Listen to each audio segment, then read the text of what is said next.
pretty hard to live long in West Virginia and not appreciate how much it rains.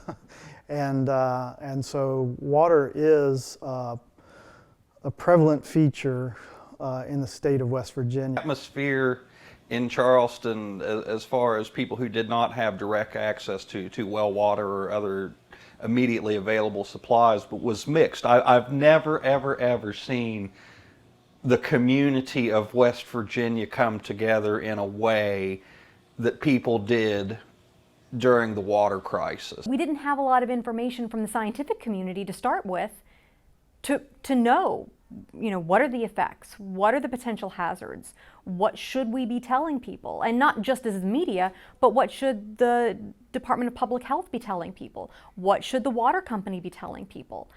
And so there was a scrambling at the beginning to just gather information to share. Water sensor technology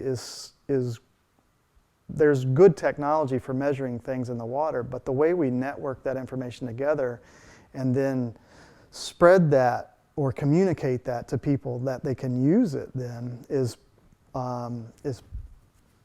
pretty limited. We don't really do that, and it's surprising.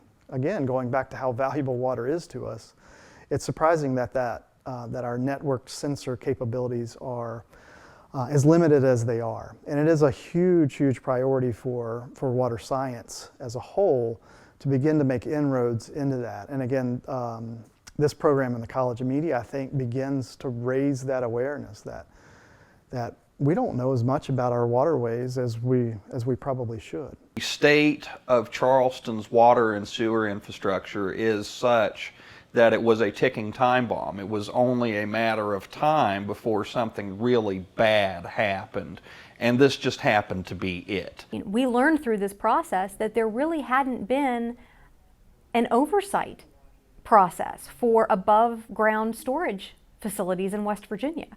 And the tank bill, which turned into a law, is a step in the right direction to ensuring that there is proper oversight and continued maintenance of those facilities that hopefully will keep something like this from happening again. There are plenty of tanks in the state of West Virginia above ground that probably need to be cleaned up. And I think it would serve us better if legislation is the solution to identify these tanks, find out who actually owns them, and expect the local, state, and county officials responsible for regulating these tanks to fully execute their job in a way that we can identify the liability and clean up the mess before it becomes a problem, and still not be reaching into a small farmer or a small business. But what we saw from that chemical spill is that when we don't have water, it creates a serious situation, and not one that's just, environmentalists care about it.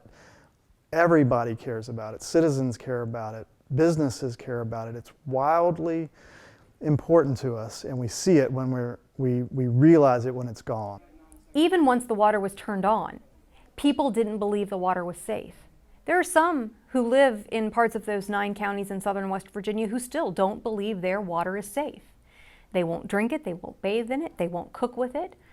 They've gone to drilling their own wells or collecting rainwater or buying bottled water. There wasn't the research on crude MCHM. And we didn't know what the protocols and procedures were for shutting down a water plant of the size of West Virginia American Water's facility near Charleston along the Elk River. We just didn't know those things. And it took asking questions, investigative reporting, and a real sort of dogged determination to find those answers in order to get there. And the project through the College of Media is, while the science is not necessarily innovative, what's innovative is that as media experts begin to do science, begin to understand the science, and their ability to communicate that science increases, regardless of the value of the science. And so that is crazy valuable over time. And as a scientist, something I'm extremely excited about.